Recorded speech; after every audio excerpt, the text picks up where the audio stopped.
All right, pull up a chair, my friend. Lean in close, because what I'm about to share with you isn't just a collection of words. I need you to feel this, to let it resonate in the very marrow of your bones. Because I have a feeling this message has been hunting for you for a very long time. It's a divine alarm clock, and it's going off right now, just for you. Have you ever had that feeling? You look around, and you see someone, and let's be honest, you know deep down they don't have your talent, your depth, your fire, and yet they're winning. It's like they're walking on water while you're struggling to stay afloat. You watch them rise, grabbing the very opportunities you've been dreaming of, soaking up the recognition that you so desperately crave, and this agonizing question just burns a hole right through your heart. Why? Why them and not me?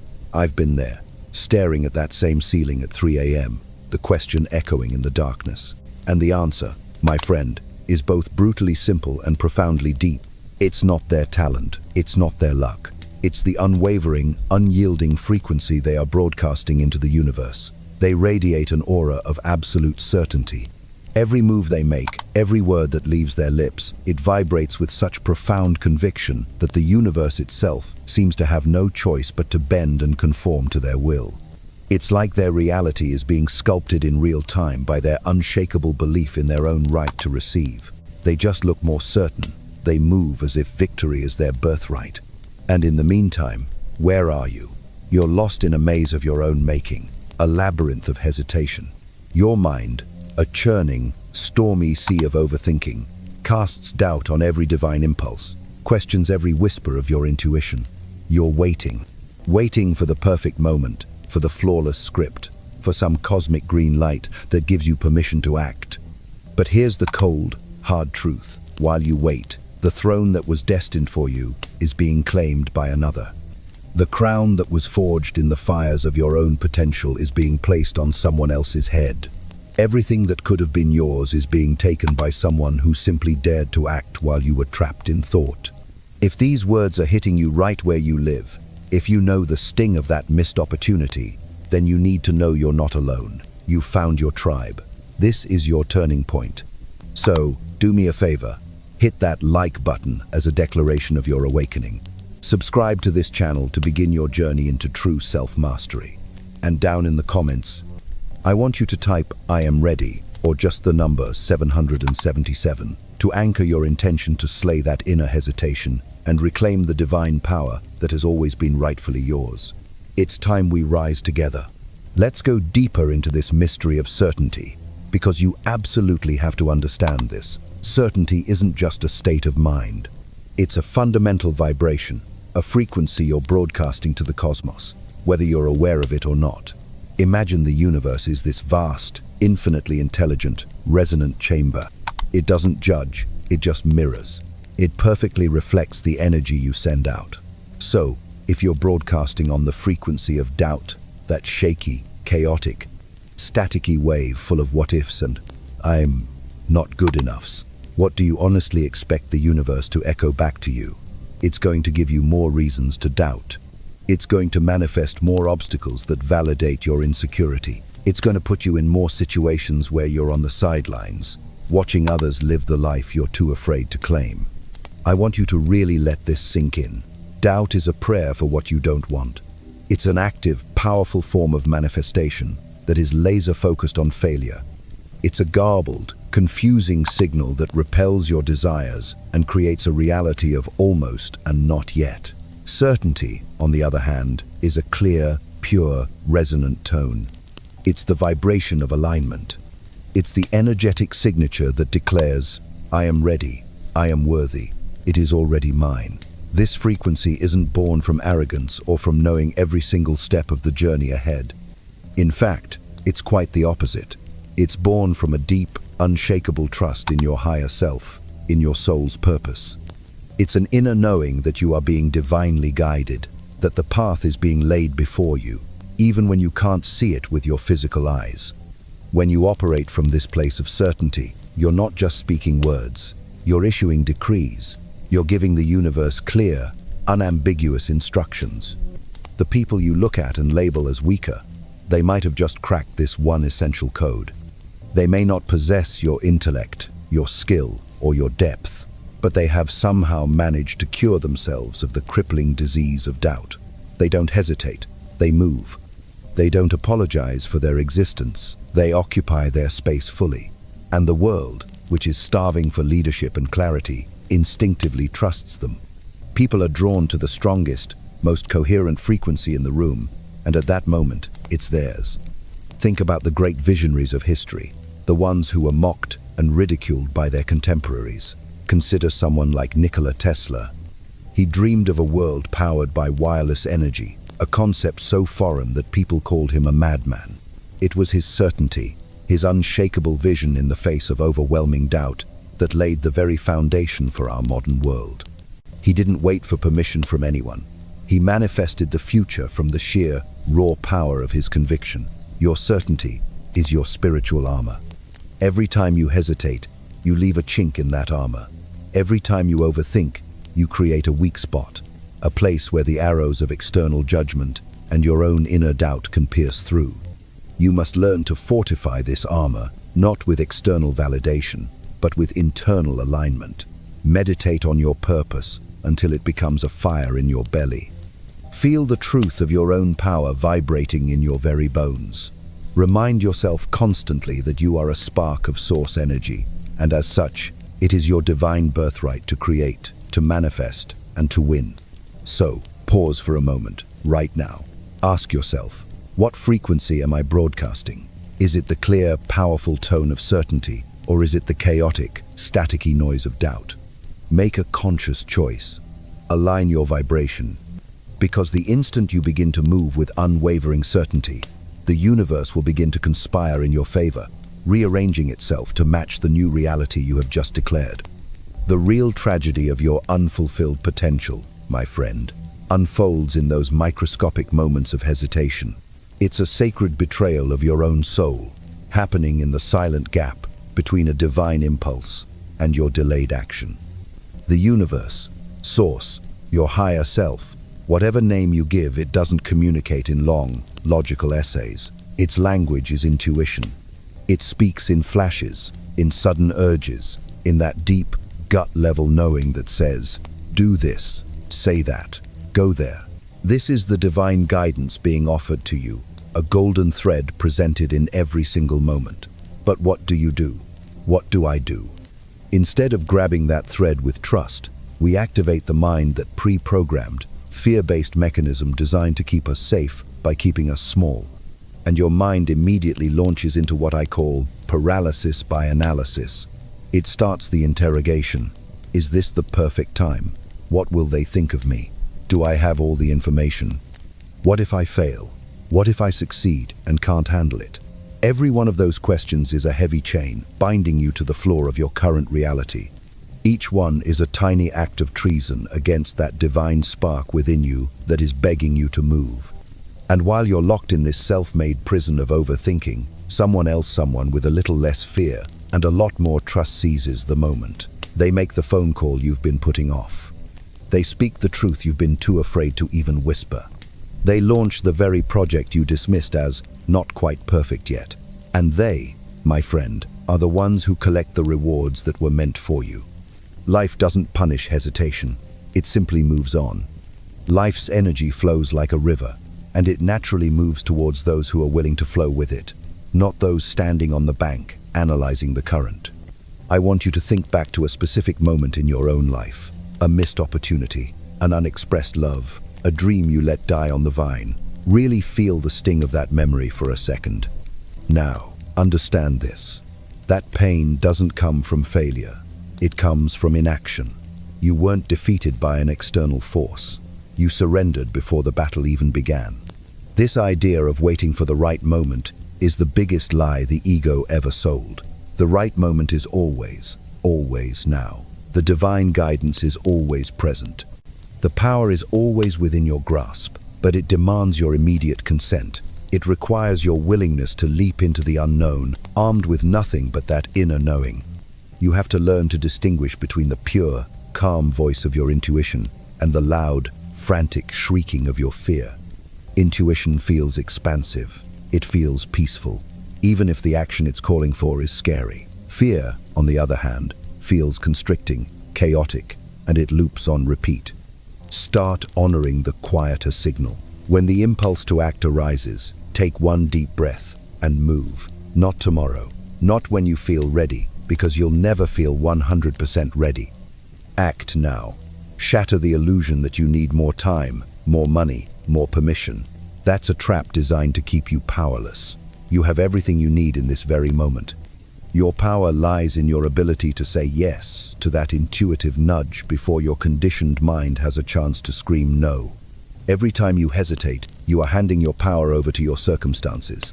But every time you act immediately, you declare to the universe that you are the sovereign creator of your reality. And believe me, the universe will have no choice but to listen.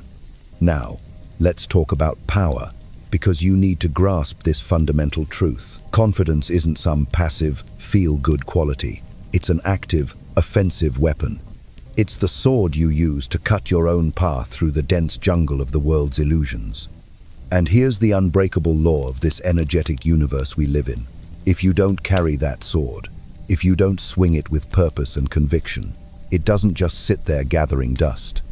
It gets picked up by someone else and used against you. You see, in the realm of energy, a vacuum is impossible.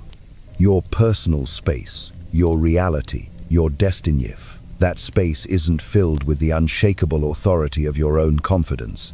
It becomes an open invitation. It invites the doubts of others, the judgments of others, and most importantly, the stronger, more certain agendas of others to come pouring in. When you walk into a room without confidence, you're not walking in as a sovereign being. You're walking in as a supplicant.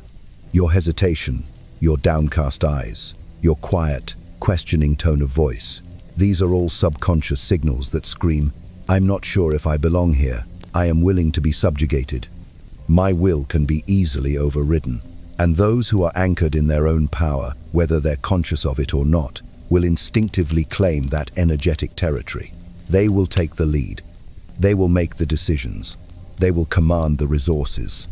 It's not because they are inherently malicious. It's because the nature of energy itself demands that the stronger, clearer frequency will always dominate the weaker, more chaotic one. The master of earthly power dynamics, Machiavelli, understood this perfectly centuries ago. He observed that the bold, the audacious, are the ones who get ahead even when they lack the technical skill. And the hesitant, the timid, are the ones who are left behind, no matter how brilliant they might be. But this isn't a call for you to become some ruthless aggressor. No, this is a call for you to step into your spiritual sovereignty. Your confidence, your divine self-assurance, is your most sacred boundary. It's the invisible fortress wall that protects your energy, your vision, and your purpose. When that wall is weakened by self-doubt, it becomes permeable. Other people can project their energy, their fears, and their expectations into your space, pulling you off your true path. This is why you must forge your confidence like a weapon. Sharpen its edge every single day by taking actions that stretch your comfort zone. Polish it by standing by your decisions without apology. And strengthen it by learning to trust your inner guidance above all external validation. When you do this, you stop being a victim of circumstance and you start becoming the architect of your reality. Recognize this. The world is constantly testing you. It will poke and prod at you to feel the strength of your boundaries. If you meet it with unwavering confidence, the world steps back and respects your space. If you falter, it will push in further. So carry your weapon, wield your sword of certainty. Claim your space, not with noise and bluster, but with the quiet, undeniable authority of a being who knows exactly who they are and why they are here. I need you to recognize the biggest lie you've ever been told, a lie so deeply embedded in your programming that you've mistaken it for your own truth. The lie is this, that you were born weak, that you are inherently hesitant, naturally insecure, or fundamentally flawed. My friend, that is the most profound untruth. No one enters this world weak. You arrived here as a pure, infinite spark of the Creator, a being of limitless power and innate certainty. As a baby, you knew no doubt. You had no fear of judgment. You were simply pure, expressive, powerful energy. But then, the programming began. It's a process I call the Great Forgetting. From the moment you took your first breath, you were being molded, not by your true essence, but by the fears, beliefs, and limitations of the world around you. You were made weak by repetition. Over and over, you heard the subtle commands. Be careful, ask for permission, fit in, don't be too loud. What will the neighbors think? Each of those phrases was a line of code being written into your subconscious, another layer of grime covering your brilliant inner light. You were made weak by reward. You were praised when you were obedient, when you pleased others, when you suppressed your own authentic desires for the sake of keeping the peace. You learned, through this conditioning, that approval was more valuable than authenticity, that being liked was safer than being powerful. Every time you were rewarded for your submission, another lock was placed on the gate to your true power. You were made weak by rules. You were taught the rules of the family, of the school, of society. You were taught to color inside the lines, to follow the prescribed path, to never question authority. These rules became the invisible walls of your prison, preventing you from ever realizing your own limitless potential. Through this relentless, lifelong process, a false self was constructed, what I call the inner servant. This servant is not who you are. It is a fabricated personality, a shell built from fear, conditioning, and a desperate, gnawing need for external approval. It is the voice in your head that hesitates. It is the part of you that apologizes before you even speak. It is the entity that constantly seeks permission to exist, to speak, to be. It's a loyal dog, programmed to submit, trained to flinch at judgment, and conditioned to wait for a command before it dares to express its own will. And this voice, this inner servant, is the sole entity standing between you and your divine destiny. The most crucial act of your spiritual liberation, the very moment of your true self-coronation, is both sacred and violent. You must overthrow this inner servant. You must depose this fear-born construct from the throne of your consciousness. Now, when I say overthrow, I don't mean annihilation. I mean an alchemical transmutation. You must dissolve its power, end its reign, and relegate it to its rightful place as a tool, not the master of your destiny. If you fail to do this, if you continue to allow this inner servant to hold the reins, you will never, ever be free. You will remain a prisoner of your own programming, a king living in exile within his own kingdom. This liberation isn't a single event, it's a conscious, deliberate path. It begins with the unshakable decision to reclaim your sovereignty. Declare it now, with the full force of your being. I am the sovereign of my mind. I am the ruler of my reality. The reign of the servant is over. Feel the power in that declaration. Say it out loud. Write it down. Let it vibrate through every cell of your body. Then, begin to observe the servant with a detached, loving awareness. When that voice of doubt rises, acknowledge it. Say, I see you, servant. I hear your fear. But you are no longer in charge here. Don't argue with it. Don't energize it by analyzing its claims. Simply observe it like a cloud passing in the sky and let it go. Each time you do this, you starve it of the power it needs to survive. Your next weapon is the practice of inversion. This is a powerful technique for reversing the programming. Every single time you feel the impulse to shrink, to make yourself small, I want you to consciously expand, stand taller, take up more physical space. Every time you feel the urge to explain or justify yourself, choose silence instead. Hold the other person's gaze. Let the quiet do the heavy lifting. Every single time you feel yourself about to apologize for a need, I want you to offer a clear, unapologetic statement instead. Replace, I'm sorry, but could I maybe, with, I require. These are not just behavioral tricks.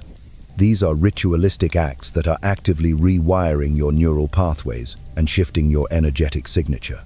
These are the steps that reinstall the true ruler, your higher self, back onto the throne. And as the ruler awakens, the voice of the servant fades to a whisper, and eventually to silence.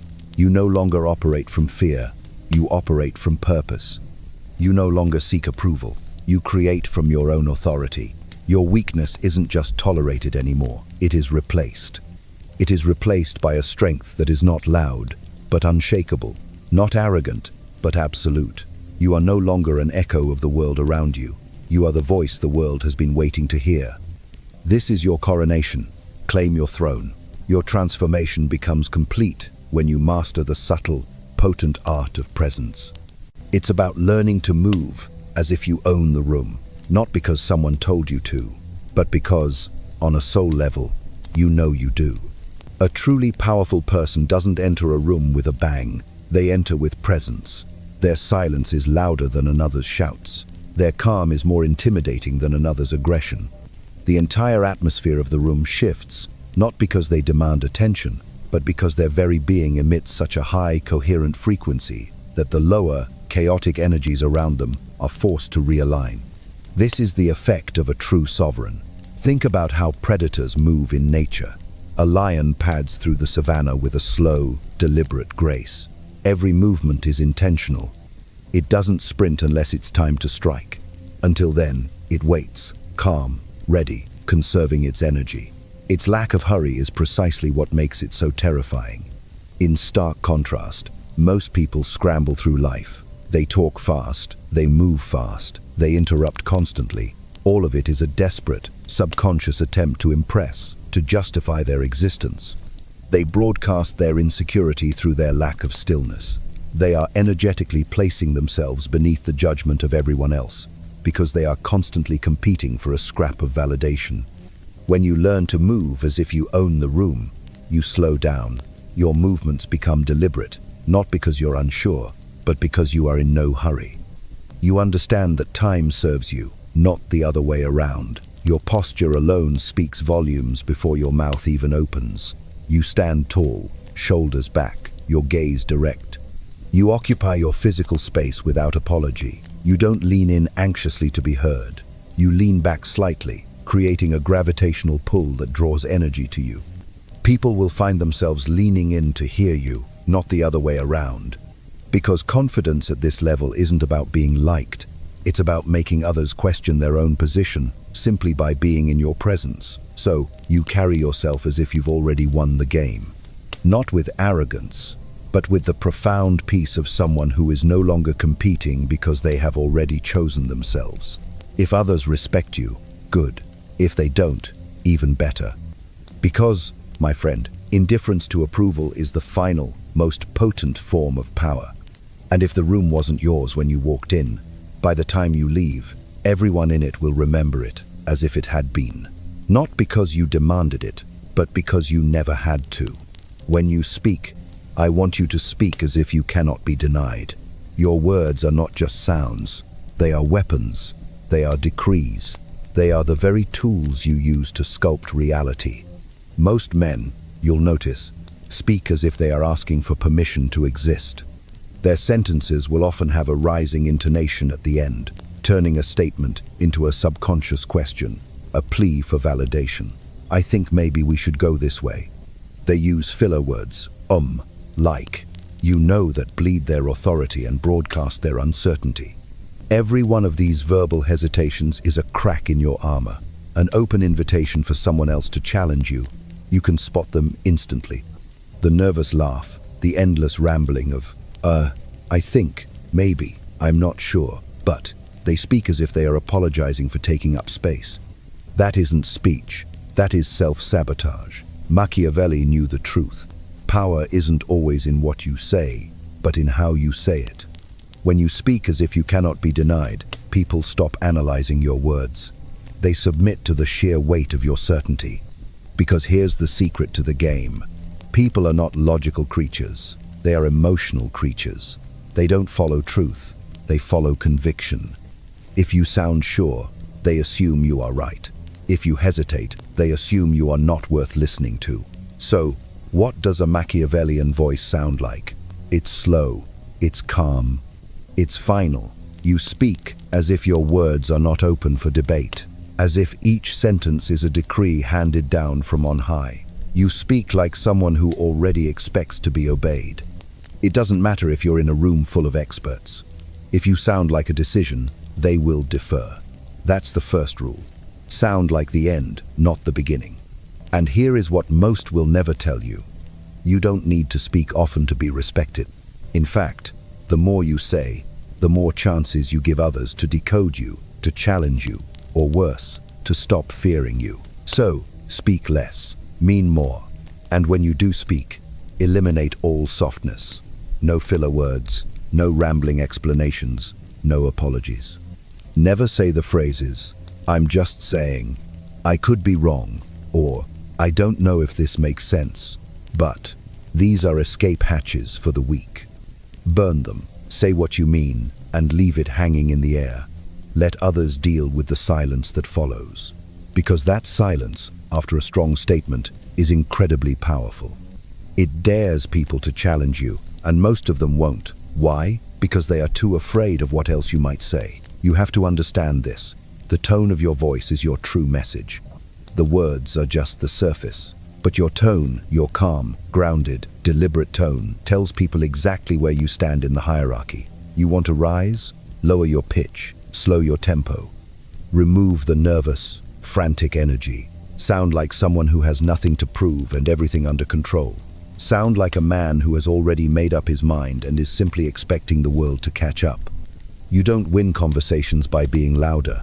You win them by speaking in a way that makes people feel that your words aren't suggestions, they are facts.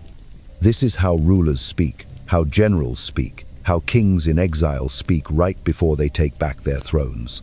And if someone challenges you, never defend. Redirect. Don't argue. Don't explain. Don't justify. Simply say, "I disagree," or even better, "That's incorrect," and then move on.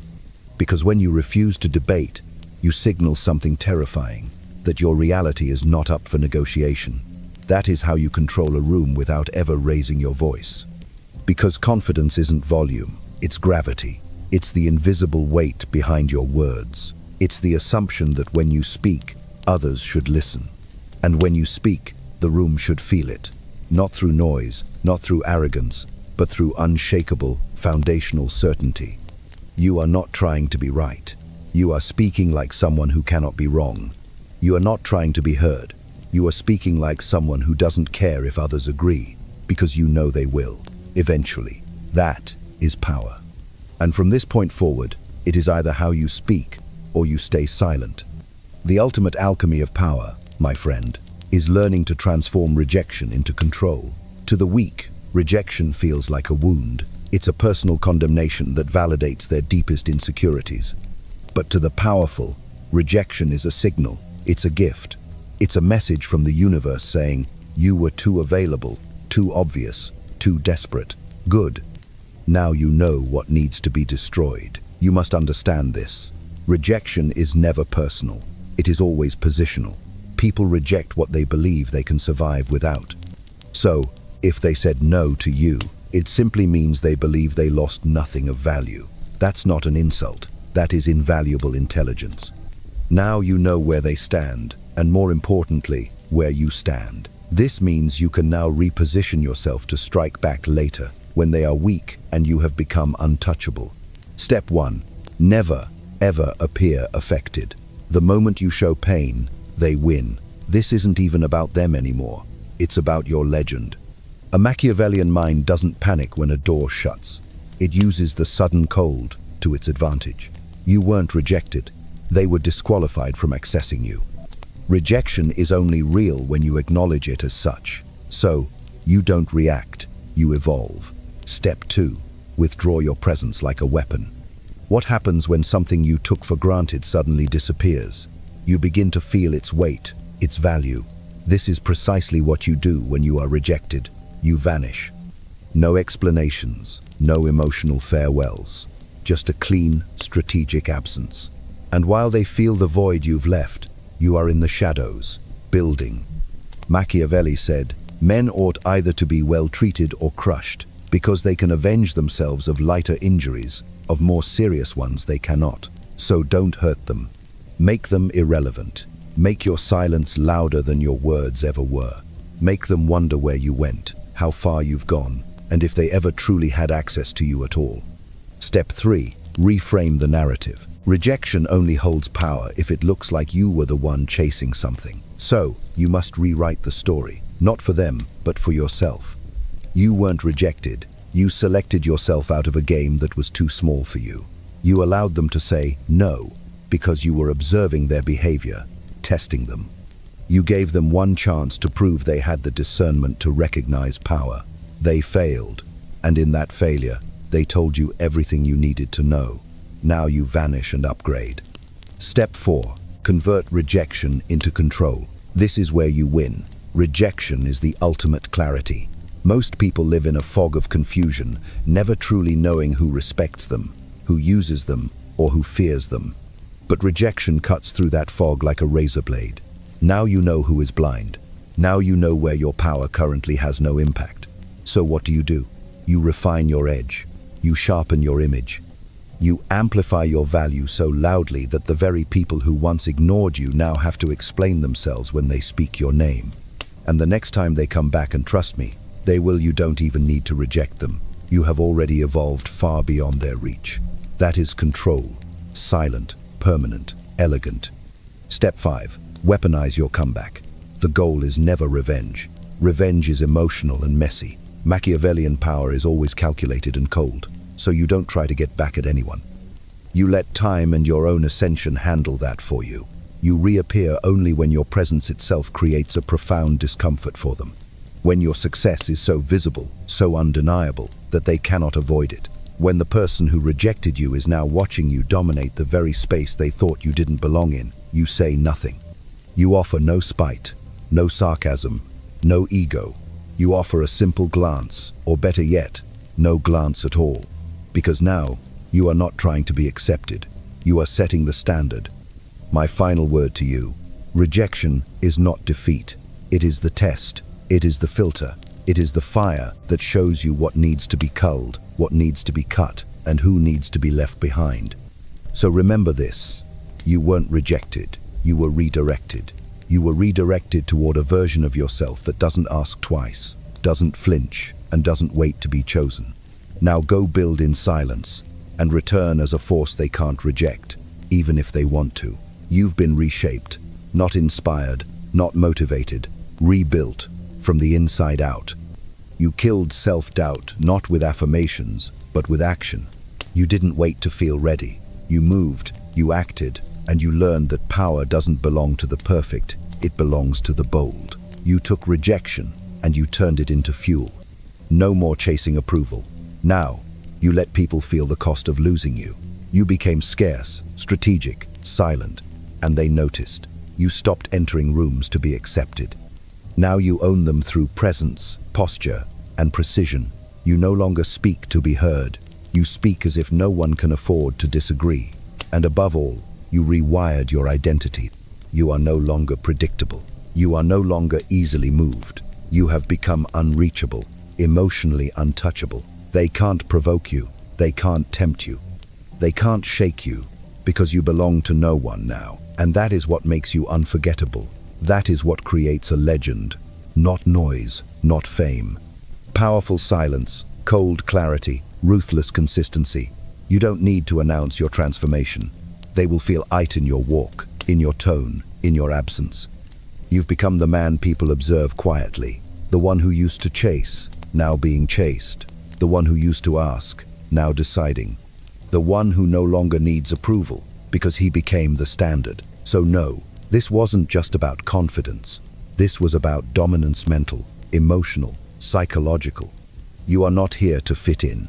You are here to move the pieces, to bend the room, to haunt their memory even in silence. Because legends don't beg, they don't explain. They exist, and the world reshapes around them. Final command: like this video if you are done chasing. Subscribe if you are ready to become the kind of man they can't control, can't predict, and can never forget. Because this isn't self-help, this is war, and you just became a weapon.